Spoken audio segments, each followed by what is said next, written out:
Alô, galera! Salve, salve! Grande abraço, mais uma vez, sejam bem-vindos aqui ao canal do Surf 360. Eu, Maurício Ferreira, estou ao lado do Thiago Blum. Parece assunto repetido, mas infelizmente não. Mais uma vez por aqui para falar do que rolou de sexta para sábado aqui no Brasil, né? Principalmente na sexta-feira à noite, quando se fala da bateria do Gabriel Medina e a eliminação do nosso tricampeão mundial no terceiro round da etapa em Bells Beach, na Austrália. Se inscreva aqui no nosso canal, ative o sininho para receber todas as nossas notificações.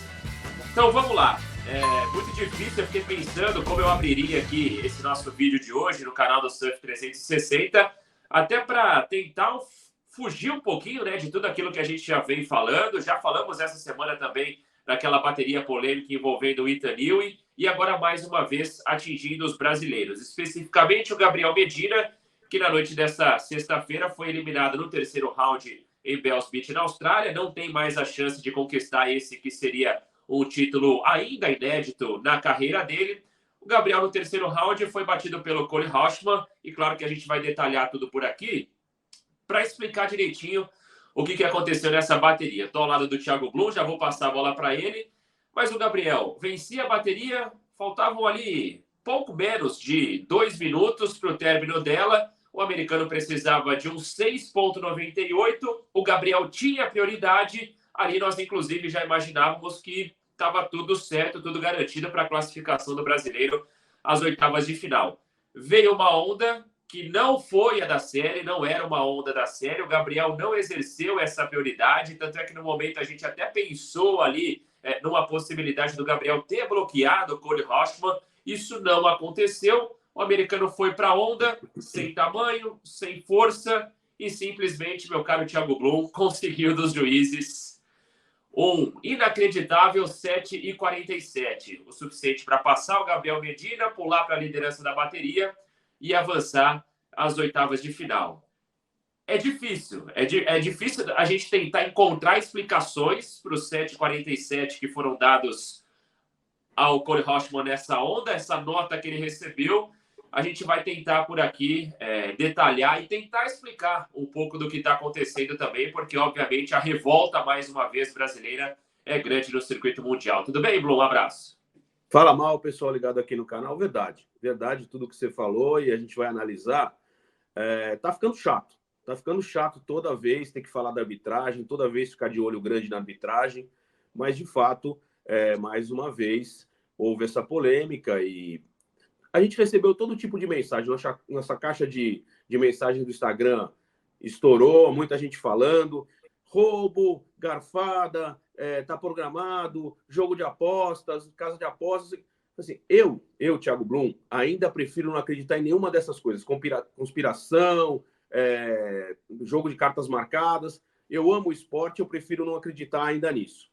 Mas que está havendo uma coisa errada, com certeza está havendo, né? Porque não é possível que depois de uma bateria, 99% das pessoas que acompanham o surf, sejam elas atletas, comentaristas, jornalistas que estão acostumados com competição, e, claro, torcedores brasileiros, tendo praticamente a certeza de que houve uma coisa que não era para ter acontecido. Como você falou, vamos por parte. Primeiro, nessa bateria, houve uma onda do Gabriel, que ele fez um aéreo, com rotação completa. Não foi aquela coisa maravilhosa, aquele pouso perfeito, limpo, mas houve um aéreo e ele foi mal julgado, foi um 6 baixo. A partir daí, já a coisa meio que complicou. Foi acontecer lá no final uma coisa que não poderia ter acontecido. Se o Gabriel fosse bem julgado nessa onda, lá na frente o Cole Hausmann ainda teria que ter uma nota ainda maior. Mas essa onda do Gabriel sequer entrou no somatório. Gabriel vacilou por não deixar, por deixar o Cole Hausmann pegar aquela última onda. A gente estava vendo a bateria junto, eu falei para você, nossa, não devia ter deixado, né? Eu, de novo, Thiago Blum, que mal pego onda, né, hoje em dia, não teria deixado, diante da minha ansiedade, do meu nervosismo que eu me conheço, eu teria ficado colado com o Cole e não teria deixado o americano surfar. Mas eu não sou competidor, eu não sou do CT há mais de 10 anos, muito menos tricampeão mundial. Então, quem sou eu na fila do pão para fazer uma análise direta sobre isso. O Gabriel está ali, desde o começo da bateria, passando 30 minutos observando julgamento dos juízes, observando condições do mar. Ele achou que estava tudo bem, então não vou entrar nesse mérito. E tanto Olhando assim de longe... que na entrevista do Gabriel, quando ele sai da água, inclusive foi algo praticamente inédito, né? Porque o derrotado na bateria geralmente não fala. E o Gabriel concedeu entrevista e logo quando a repórter faz a pergunta, ela já faz a pergunta da seguinte maneira: qual foi o seu erro? Justamente incitando, talvez, essa questão do Gabriel ter a prioridade e não ter bloqueado o Cole Rochman. Exato, e talvez jogando a responsabilidade no braço do Gabriel, né? E não num julgamento mal realizado. Enfim, isso também sugere uma coisinha já, uma espetadinha no Gabriel. Mas aí o Cole fez a onda, como você falou, uma onda pequena, que o Gabriel desprezou, fez até o final, e ele não só deram a nota do 6,98, que para a gente já era uma coisa que não cabia no momento ali, como deram um 7,47, foi a melhor onda da bateria, né?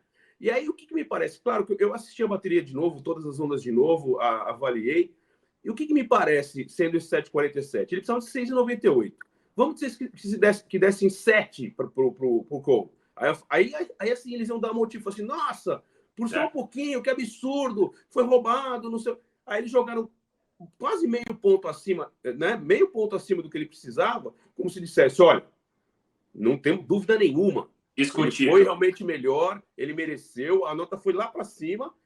E só para comparar com a onda que foi o aéreo que eu falei do Gabriel, que para muita gente foi a melhor onda da bateria e não entrou sequer no somatório, foi um 6,30. Então, 1,17 a mais do que essa onda, quer dizer, eles falam, não vamos deixar dúvida. A gente tem certeza que o Cole Rochman ganhou a bateria. Ele mostrou que ele merecia ganhar. E eu sempre gosto de ouvir os atletas, os surfistas, quando tem esse tipo de polêmica. Eu vou citar 2 aqui.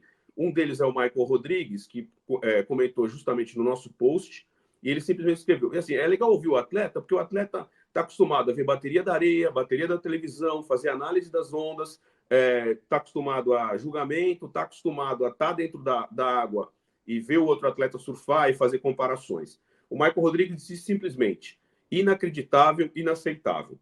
O outro, eu vou preservar o nome porque foi uma conversa em off, mas também um ex-atleta do CT, muito experiente, que viu da televisão, dizendo, olha, para mim ganhou o Gabriel e eu não entendi o julgamento da onda do aéreo. Foi isso que ele me falou. Nem entrou no mérito da última onda do 7,47. Então, voltando no comecinho do meu comentário, eu não gosto de falar de roubo, de garfada. Eu acredito que está havendo um nível ruim de julgamento, e mais que isso, não está havendo conversa. O Gabriel citou isso na entrevista. Eles têm que ouvir os atletas, a gente tem que conversar, tem que ter uma rota de 2 mãos aí, uma conversa de 2 mãos, para os atletas, primeiro, opinarem sobre que talvez o que seja importante, né? Ter voz ativa, e para os juízes colocarem, olha, é o seguinte, nesse tipo de condição vai ser isso que vai ser julgado, né? E aí todo mundo botou, a gente viu comparações de onda, a onda do Gabriel 7,10 foi a melhor dele, com 7,47, houve todo tipo de comparação, né? E realmente não, de novo, na minha opinião e na opinião de quase todo mundo, não houve comparação. E fica essa coisa, né? E detalhe, você falou no meio de semana, já teve o Jorge Peter, que foi eliminado pelo Ethan Ewing. Essa eliminação praticamente passaria batido se não fosse o Ethan Ewing o cara em questão, né? O Jorge Peter é um cara que está aí, que estava como convidado, é do patrocinador da etapa, tudo bem, faz diferença ele perder, vamos dizer assim. Só que o cara em questão, ele Ethan Ewing, que é um dos melhores do ranking, vai disputar o título. Ganhou, como eu falei no outro vídeo, a chance de conseguir no campeonato, porque ele tá nas quartas de final, venceu e avançou de novo. O Cole Rochman, que eliminou o Gabriel no round 32, venceu mais uma bateria e também está nas quartas de final, quer dizer, fazer um resultadão importante na corrida para fugir do corte. Então, um erro, não é só um erro de eliminou o Gabriel ou eliminou o Peter. né? São coisas, as coisas vão se desenrolando e isso vai aumentando o que acontece, né? O Ítalo vai colocar mais um resultado bom no repertório dele, no ranking dele. E o Cole é a mesma coisa. O Cole estava precisando de resultado, assim como vários brasileiros. Daqui a pouco a gente vai falar sobre isso. Então, um erro grave acaba fazendo com que desenrole muito mais coisa. Então, precisa de conversa, precisa entender.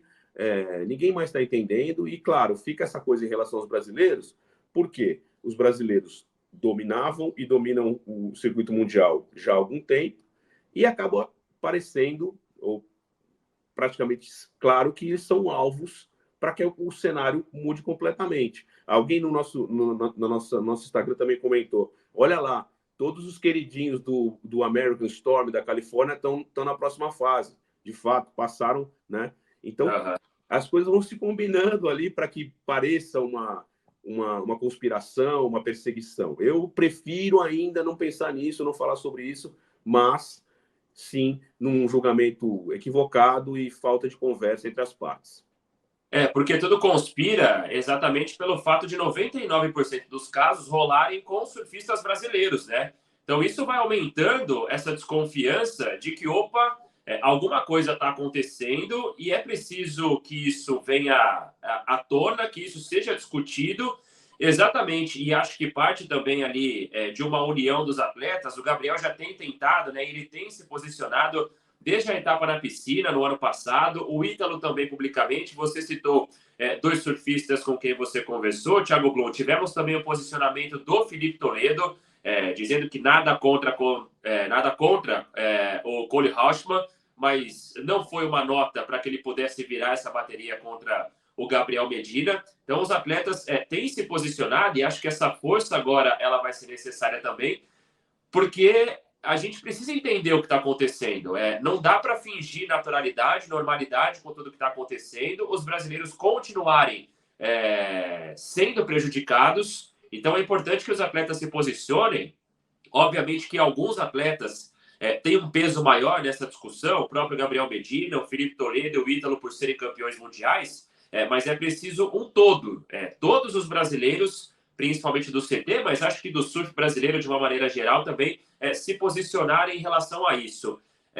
Em relação ao possível erro contra o Gabriel Medina na etapa em Portugal e também a nota que foi dada ao Ethan nessa classificação sobre o Jorge Peter, a gente discutia bastante justamente a discrepância das notas dentro do mesmo julgamento. E aí eu acho que justamente as notas distribuídas ontem ao Cole Rauschmann, elas reforçam justamente a tese que você tem do seguinte, Blum, para não deixar restar dúvida da nota que a gente vai dar, vamos jogar para cima. Porque é isso, se uma nota 7 é dada ao Cole e ele precisando de um 6,98, ia ficar todo mundo com aquela desconfiança, deram o que ele precisava para tirar o Gabriel Medina. Então todo mundo jogou para cima, porque ontem nessa nota 7,47 do americano, não houve essa discrepância tão grande, essa diferença ali de julgamento entre os juízes. A menor nota foi um 7 dada por um juiz australiano e a maior foi um 7,8 por um juiz do País Basco.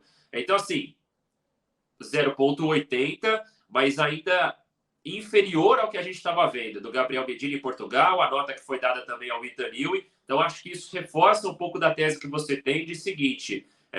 não vamos deixar dúvidas aqui, não vamos fazer uma coisa tão apertada nesse somatório, e aí a nota do Cole Rauschmann jogada para cima, eliminando o Gabriel Medina, que para mais uma vez na 17ª colocação. Terceira vez nessa temporada que ele termina em 17º, por enquanto, melhor resultado do Gabriel Medina foi o desempenho dele em Portugal, quando o Gabriel acabou parando na semifinal.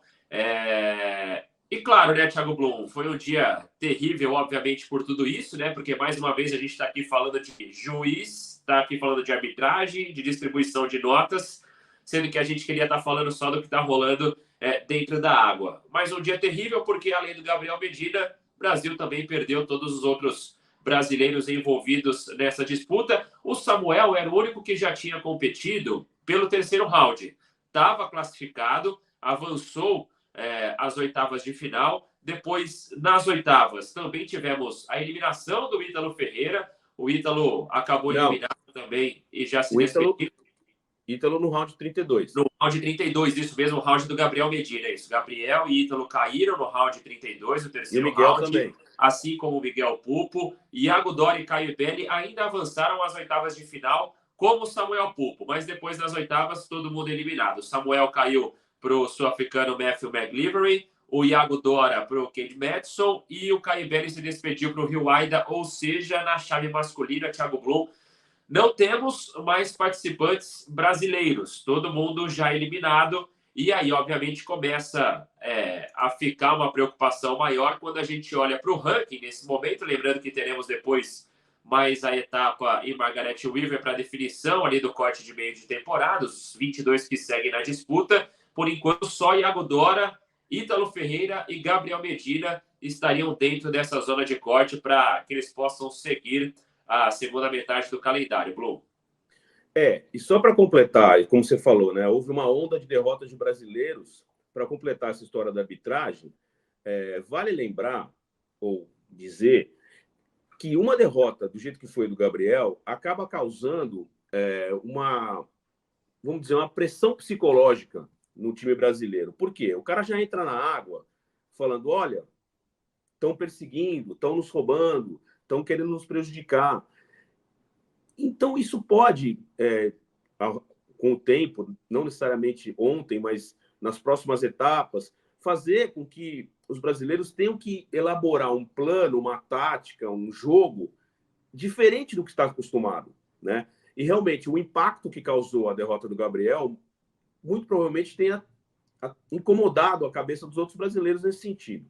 Lembrando que o mar estava muito legal no começo do dia e depois o mar foi piorando, principalmente na parte da tarde, mas a WSL segurou a competição, já era uma previsão de fazer o resto do round 32, mais as oitavas de final. Vamos lá, você falou, a gente tem o ranking aqui, o Gabriel caiu no ranking, vai cair se bobear até um pouco mais por conta dessa derrota. O Iago é o melhor classificado, está em 14º no momento que o site oficial faz aquela contagem real time, né? As baterias vão acabando, os atletas vão sendo eliminados. O Iago tem 3 nonos e um 17º. Da outra vez a gente já fez um plano aqui, um planejamento,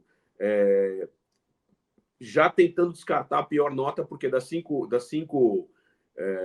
resultados da primeira metade, 4 que valem para o corte, né? O Iago, então, hoje ele estaria descartando um 17º. Com esses 3 nonos, ele não precisaria de um resultado muito expressivo para se manter no corte, mas precisa de um resultado expressivo para subir no ranking e tentar, na segunda metade, depois brigar lá na frente.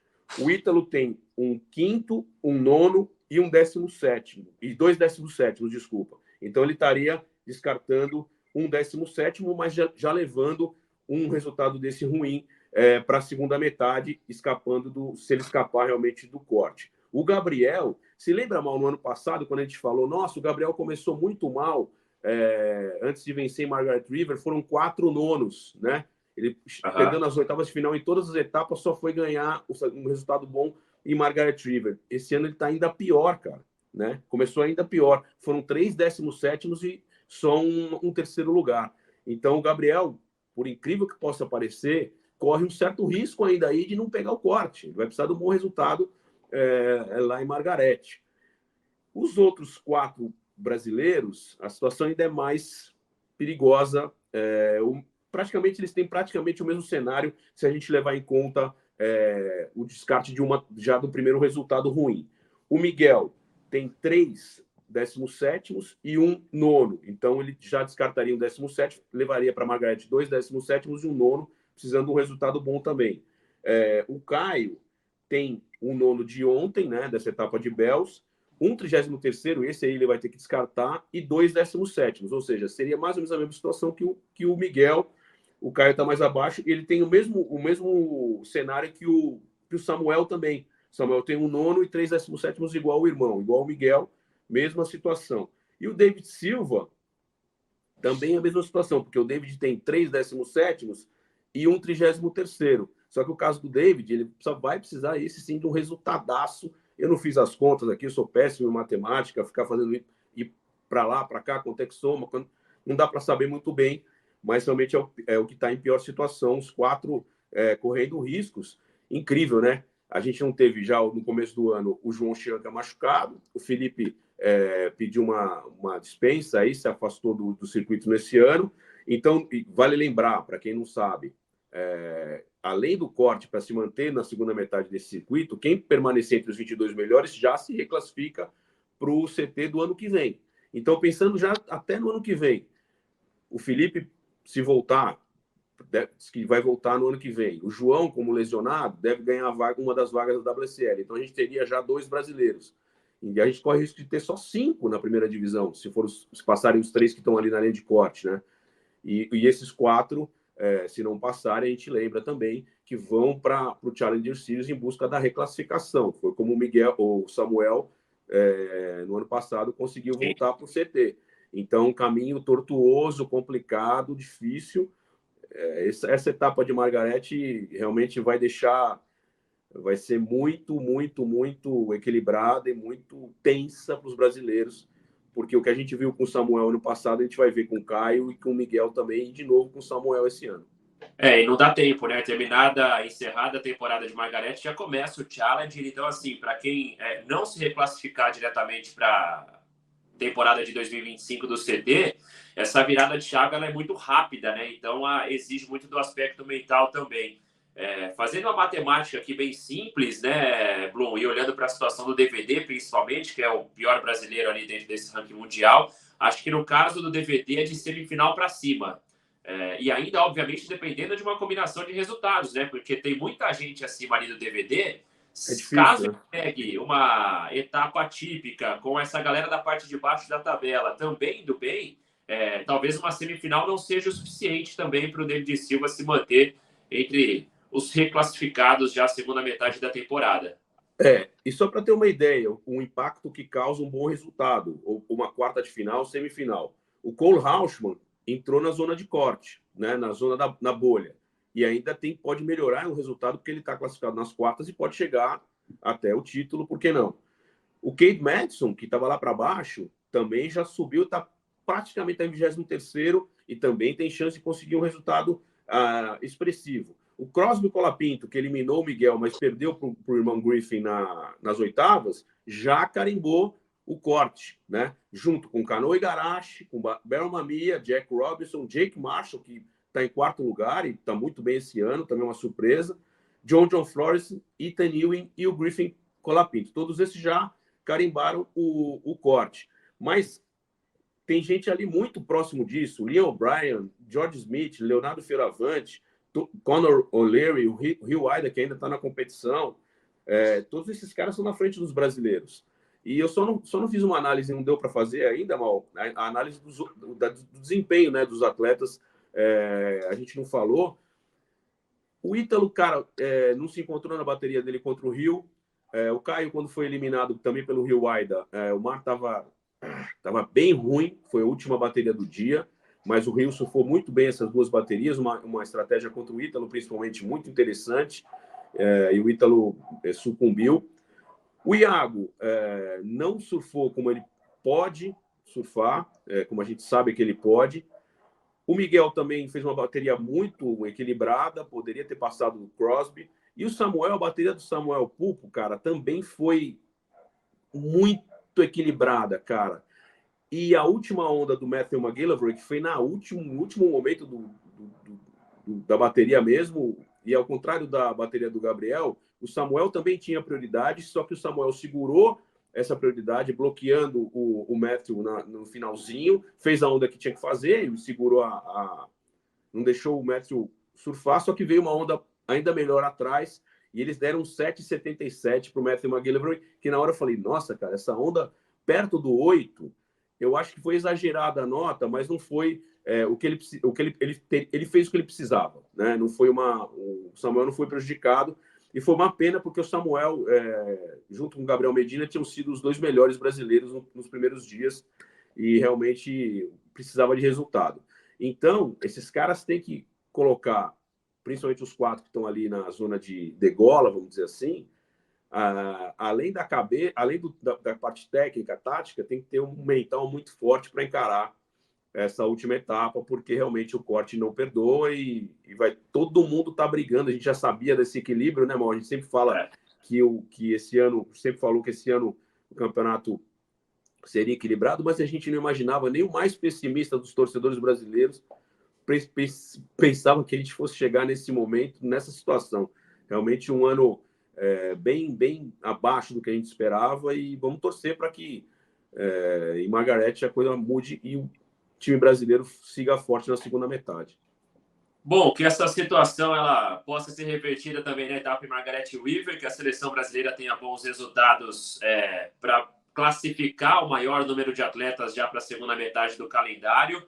Com todos os brasileiros eliminados na chave masculina, resta apenas a Tatiana Weston Webb, que vai levar essa bandeira brasileira, então, para os últimos dias dessa etapa em Bells Beach. A Tati já está garantida nas quartas de final da chave feminina, vai enfrentar a americana e atual campeã mundial Caroline Marques. Então agora a gente na torcida aqui pela Tatiana Weston Webb para representar essa bandeira brasileira e quem sabe colocar o Brasil no pódio em Bells Beach. A gente torce, obviamente, para que a Tati possa badalar o sino de Bells e colocar a bandeira brasileira no topo desse pódio. E para a gente não passar batida, hein? A WSL tem que se posicionar também. A gente cobra aqui o posicionamento dos atletas, mas a gente precisa também de posicionamento da WSL. A Liga Mundial de Surf precisa se posicionar sobre o que está acontecendo, porque, como eu disse anteriormente, 99% dos casos rolam com os brasileiros, que de maneira direta ou indireta são afetados, inclusive no próprio caso do Ethan Ewing.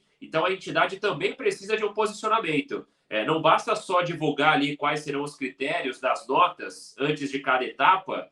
É preciso um posicionamento agora também, quando ocorrem esses erros dos juízes. A entidade que precisa se posicionar de uma forma séria e trazer a público também explicações de tudo isso que está acontecendo. Então a gente vai ficar bem na cola desse assunto também, Blue. Bom, muito bom você ter tocado nesse ponto, Mal, porque a gente bate sempre numa tecla. Nós dois aqui somos jornalistas. A gente analisa, a gente torce, mas, acima de tudo, a gente é jornalista. E jornalista trabalha com os dois lados da notícia. A gente quer ouvir, a gente trabalha com notícia, com os fatos. Então, a gente quer ouvir a WSL, a gente quer saber o que eles têm a dizer. Se eles acham que tem que dizer alguma coisa, nem que eles falam, não, para a gente está tudo bem, está tudo certo. A gente não vai concordar, mas tem que existir um posicionamento, como você falou. Muito bem colocado, a gente quer saber de notícia, de posicionamento. É isso, então a gente segue de olho nesses últimos dias agora também da janela em Bells Beach, para ver quem vai badalar o sino de Bells entre os homens e entre as mulheres, e claro, já na expectativa também pela etapa em Margaret River, janela entre os dias 11 e 21 de abril, e aí teremos a definição então de quem segue a segunda metade do calendário e quem vai para a disputa do Challenger Series. Se inscreva aqui no nosso canal do Surf 360 para não perder absolutamente nada. Nos siga também lá no Instagram, o @surf360_. Em breve, eu, Maurício Ferreira e Thiago Blum estaremos de volta com mais conteúdos para vocês por aqui no nosso canal. Aloha, galera. Valeu, até a próxima. Valeu!